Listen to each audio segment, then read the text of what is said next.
If you'd driven through Maple Ridge any time before the spring of 2023, you probably would have thought it was one of those neighborhoods people move into because nothing ever happens there. Neat brick homes, fresh mulch around every mailbox, kids riding bikes until the porch lights came on, and an HOA that seemed more interested in measuring grass than solving real problems. I didn't even live inside Maple Ridge. My little white farmhouse sat across County Road 18, just beyond the subdivision entrance, close enough that I knew most of the families by first name, but far enough away that their HOA couldn't tell me what color to paint my front door. That distance turned out to be the only reason I was able to see what everyone else missed. The morning everything started felt ordinary enough. It was cold, one of those gray February mornings where the frost hangs onto the grass longer than it should. I was carrying coffee out to my porch when something caught my eye across the road. There was a brand new aluminum sign planted beside the playground in Maple Ridge Park. Bright silver, red letters. Private property. No trespassing. I actually laughed to myself at first because I figured somebody was replacing an old maintenance sign. Then I looked closer. The swings were empty. Yellow caution tape had been wrapped around the gate, and a heavy chain hung across the entrance like the place had become a crime scene overnight. By lunchtime, half the neighborhood had wandered over. Nobody seemed to know what was happening. Parents stood with confused kids asking why they couldn't play anymore. Older couples whispered in little circles. One young mom kept saying, "There has to be some mistake. They can't just close the park." Another man shook his head and muttered, "Nobody voted on this." That was the strange part. HOAs love meetings. They love votes. They love paperwork. Yet somehow an entire community park had disappeared without anyone hearing a single word beforehand. About 20 minutes later, enrolled Victor Hale, the HOA president. He climbed out of a shiny black Mercedes wearing pressed khakis and a quarter-zip sweater, like he was about to host a charity golf tournament instead of explain why children had just lost their park. He held a thick folder against his chest and smiled the kind of smile that always felt rehearsed. "Everybody relax," he called out. "This is only temporary. It's a financial restructuring. The park isn't going anywhere." Somebody yelled back. "Then why does it say private property?" Victor barely hesitated. "Legal language," he answered with a shrug. "Our attorneys recommended it while some paperwork gets sorted out." Nobody bought it. You could almost feel the crowd pulling away from him. The more he talked, the less anyone believed him. I stayed quiet. Years earlier, I'd worked at a county title office processing deeds, easements, and land transfers.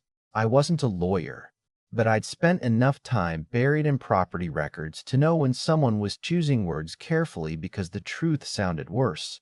Victor kept repeating phrases like temporary transfer, administrative process, routine financing, all perfectly polished. None of them actually explaining why the neighborhood's biggest shared space had suddenly become off-limits. I drove home with an uneasy feeling I couldn't shake. A week later, that feeling showed up on my front porch. Somebody had slipped a plain manila envelope under my screen door sometime after dark. No name, no return address. Inside were photocopies of bank statements, several withdrawal slips, and a handwritten note that simply read, "You know how to read this stuff better than we do. Please help us." I spread everything across my kitchen table beneath the old hanging light my wife had picked out years before she passed away. The first thing I noticed wasn't the money. It was the signatures. Victor Hale, again. Victor Hale, again. $5,000. $8,200. $12,000. Month after month. The memo lines all looked harmless enough. Park maintenance, community improvements, seasonal events, reserve operating costs. Except I'd been watching that neighborhood for years. There hadn't been any improvements. No new playground equipment. No landscaping projects. No renovations. The money was leaving, but nothing new was appearing. About an hour later, I heard tires crunch across my gravel driveway. 3 neighbors stepped onto my porch carrying flashlights and cardboard boxes stuffed with old HOA paperwork. Emily, who taught 3rd grade at the elementary school, looked exhausted. Beside her stood Frank, a retired electrician whose grandkids practically lived at that park every summer. The third was Marcus, a young father who looked angrier than I'd ever seen him. Emily quietly asked, "Would you look through these with us? We don't know who else to trust." I stared at the stack of documents, then back toward the dark silhouette of the locked playground across the road. Something deep in my gut told me this wasn't about unpaid bills, and it definitely wasn't about temporary paperwork. Whatever Victor Hale had done, he'd expected nobody to ask questions, and for the first time since that shiny sign appeared beside the swings, I had the feeling somebody finally was. If you want to see how one forgotten property record unraveled everything Victor had spent years hiding, continue with part 2. The next morning, we spread every document across my kitchen table until there wasn't an inch of wood left showing. Old HOA meeting minutes, faded invoices, copies of deeds, maintenance contracts, even handwritten notes from board meetings that looked like they'd been tossed into a box and forgotten. Emily started organizing everything by date, while Frank highlighted every signature he could find. Marcus barely sat down. He paced the room with his arms crossed, stopping every few minutes to stare out my window toward the locked park. "My daughter learned to ride her bike over there," he finally said, his voice low enough that it almost sounded like he was talking to himself. "Now she thinks somebody stole it." That sentence stayed with me because, in a way, somebody had. I focused on the land records first. Financial statements can hide a lot, but property records usually can't. Every transfer leaves fingerprints. Every loan leaves paper behind. After nearly 2 hours, I found something that made my stomach tighten. Buried inside a routine filing was a recorded lien dated several months before anyone knew there was a financial problem. The collateral wasn't the clubhouse. It wasn't the maintenance shed. It wasn't HOA equipment. It was Parcel C, the neighborhood park itself. The lender wasn't a local bank either. It was a private investment company called Cedar Ridge Capital, a name none of us recognized. Marcus leaned over my shoulder. "Tell me I'm reading that wrong." I wished I could. Emily covered her mouth while Frank quietly muttered, "That son of a," before stopping himself. We drove to the county records office that afternoon, hoping there had been some filing mistake. I knew several employees from years back, and one of them, an older clerk named Denise, recognized me immediately. She looked at the paperwork, frowned, and disappeared into the archives. 20 minutes later, she returned carrying the original recording file. "This transfer raised a few eyebrows when it came through," she admitted quietly. "But nobody challenged it." I flicked through every page. Victor's signature was there. So were 2 board members' signatures. Everything looked legal at first glance, until I noticed the meeting authorization attached to the filing. The board had supposedly approved using the park as loan collateral during a special emergency meeting.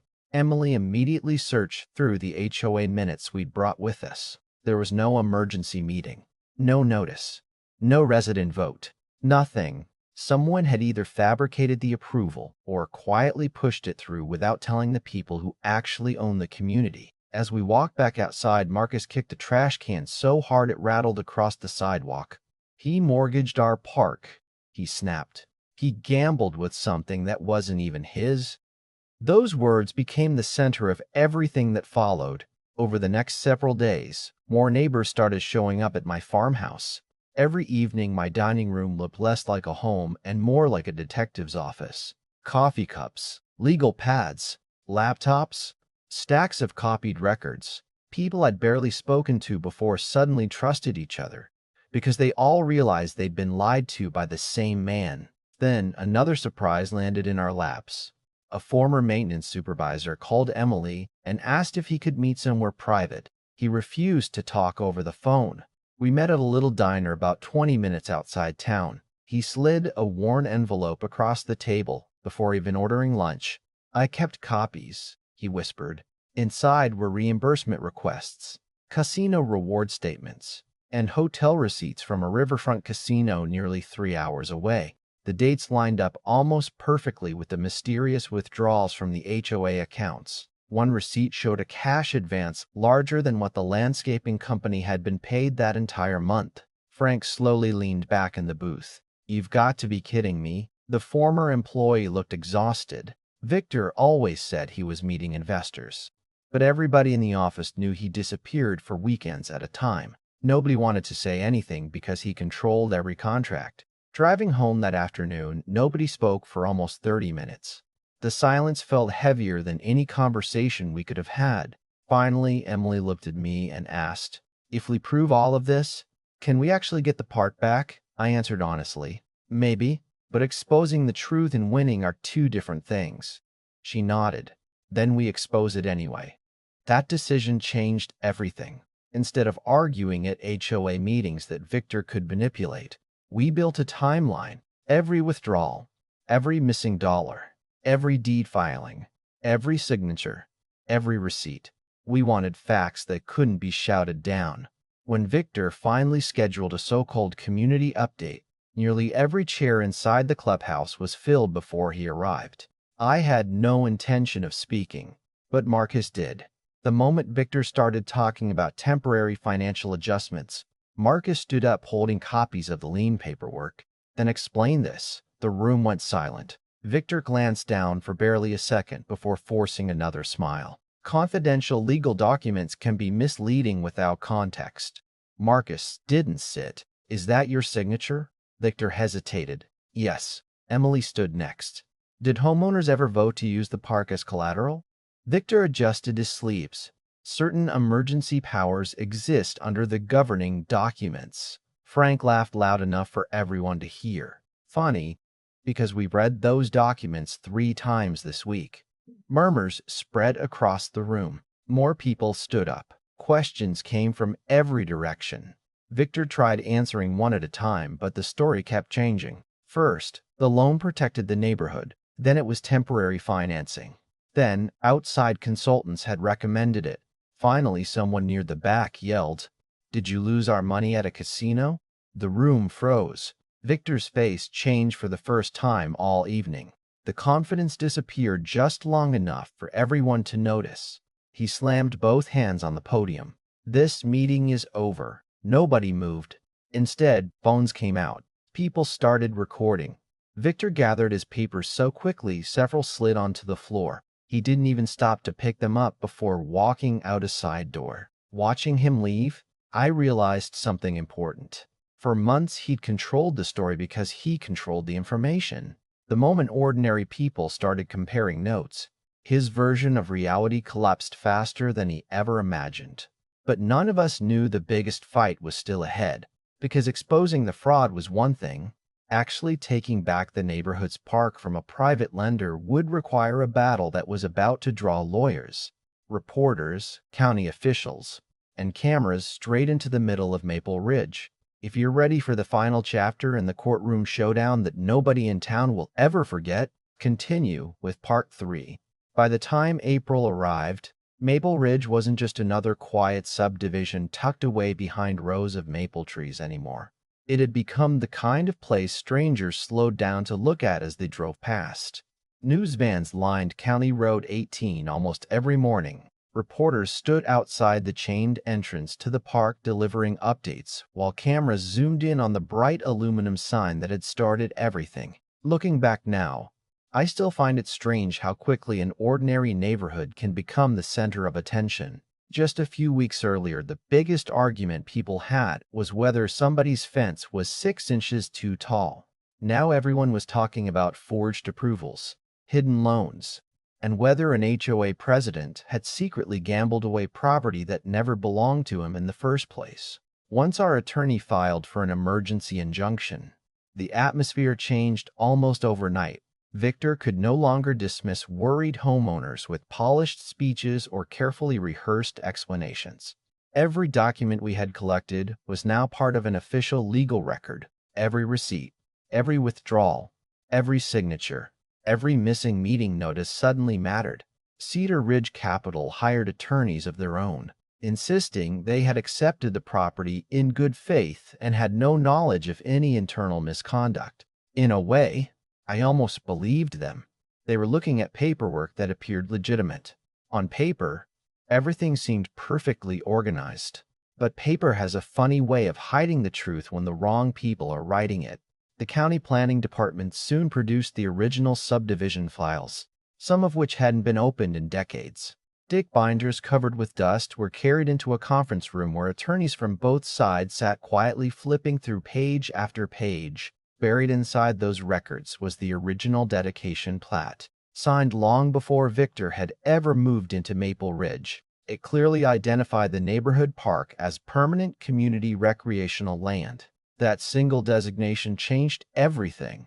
It meant the property wasn't simply another HOA asset that could be pledged as collateral whenever cash ran short.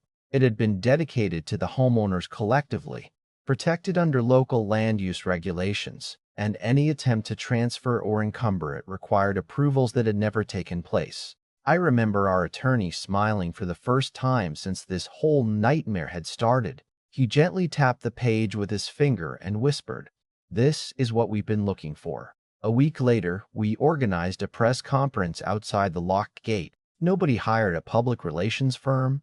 Nobody rehearsed speeches. We simply showed up with boxes full of documents and the truth. Television cameras pointed toward us while residents stood behind the reporters holding homemade signs that read, "Save our park and we deserve answers." I found myself standing beside the hood of my old pickup truck with the original subdivision plat map spread out in front of me. I never imagined I'd spend retirement explaining land records to television stations, but life has a way of assigning jobs you never apply for. One reporter asked, "Why have you become so involved when you don't even live inside the subdivision?" I looked across the road toward the empty playground before answering. "Because honesty doesn't stop at a property line," I said. "When one person learns how to steal something that belongs to hundreds of families, staying silent doesn't make you neutral. It makes you useful." That sentence ended up being quoted on the evening news. Much to my embarrassment, Victor never appeared. His attorney released a carefully worded statement claiming the loan had been a temporary financial tool intended to protect the association during difficult economic conditions. But by then, almost nobody believed another word coming from his side. Even several board members who had supported him for years began publicly distancing themselves. One admitted she had signed documents without fully reading them because she trusted Victor's judgment. Another confessed she had been told the paperwork involved routine reserve funding. Watching them testify was uncomfortable because you could see the guilt on their faces. They weren't villains. They were ordinary people who stopped asking questions because someone else always seemed to have the answers. That realization bothered me almost as much as Victor's actions. Corruption doesn't always require a room full of dishonest people. Sometimes it only requires enough decent people who assume someone else has already checked the facts. The legal pressure continued building throughout the month. County officials informed Cedar Ridge Capital that the collateral agreement appeared to violate existing zoning restrictions and the original subdivision dedication. Quiet negotiations followed behind closed doors. Nobody from the neighborhood knew exactly what was being said, but we could feel something changing. The confidence Victor had displayed during that first meeting had completely disappeared. Rumors spread that criminal investigators had requested financial records. Others claimed federal tax authorities were reviewing casino transactions. I honestly don't know which stories were true and which were simply neighborhood gossip growing louder by the day. What I do know is that less than 48 hours after the county attorney formally challenged the transfer, Cedar Ridge Capital announced it was voluntarily releasing its claim against the park. Just like that, the foundation of Victor's entire scheme collapsed. The following Saturday morning felt almost unreal. Maintenance crews arrived shortly after sunrise. One worker unlocked the heavy chain, while another removed the aluminum no trespassing sign and tossed it into the back of a pickup truck without saying a word. Nobody had organized the ceremony, but somehow nearly the entire neighborhood gathered anyway. Parents stood quietly with coffee cups in their hands. Grandparents brought folding chairs. Teenagers who usually slept until noon showed up before breakfast. Then, almost instinctively, somebody opened the gate. For a brief second, nobody moved. It was as if everyone wanted to be certain the park truly belonged to them again. Then one little boy broke into a run. A little girl followed behind him, laughing. Within seconds, dozens of children flooded across the grass, climbing a playground equipment, racing toward the swings. throwing footballs, chasing one another exactly the way they had before any of this began. The sound of children laughing erased weeks of anxiety in a matter of moments. Emily wrapped her arms around me and quietly whispered, "Thank you for not throwing that envelope away." Frank stood beside the fence, shaking his head. Imagine if whoever left those papers had decided to stay quiet. Marcus watched his daughter pedal her bicycle down the same path where she had learned to ride months earlier. Without taking his eyes off her, he smiled and said, "She'll never remember mortgages or court filings. She'll only remember getting her park back." I think that's probably the best ending any child could ask for. As for Victor, nobody really knows where his story ended. I heard he quietly sold his house before the investigation was fully completed. Some people claimed he moved south to start over. Others insisted he was living with relatives somewhere out west. Every small town has rumors, and eventually I stopped paying attention to them. Whether he faced additional consequences isn't what stays with me all these months later. What stays with me is the lesson. Communities aren't destroyed overnight. They disappear one unanswered question at a time. One signature nobody bothers to read. One confident leader convincing everyone that transparency is unnecessary because trust should be enough. Trust matters, but accountability matters more. Every evening now, I still carry a cup of coffee onto my porch and watch the neighborhood across the road settle into another peaceful sunset. Kids ride bicycles until the streetlights flicker on. Parents wave from driveways. The park looks exactly the way it always should have looked. Most people passing through would never guess what almost happened there. And maybe that's the greatest victory of all. The children get to remember a park full of laughter instead of a fence wrapped in chains, while the adults carry the responsibility of making sure nothing like this ever happens again. Now I'd really like to hear your opinion. If you had uncovered the same evidence, would you have fought all the way to court, even knowing it could divide your community? Or would you have walked away and hoped someone else fixed it? Do you think Victor was simply a desperate man who made one catastrophic decision? Or did he knowingly betray every family who trusted him the moment he used their park to secure his own future? Let everyone know where you stand in the comments, because stories like this remind us that justice is rarely simple, and sometimes the most important conversation begins only after the case is finally over.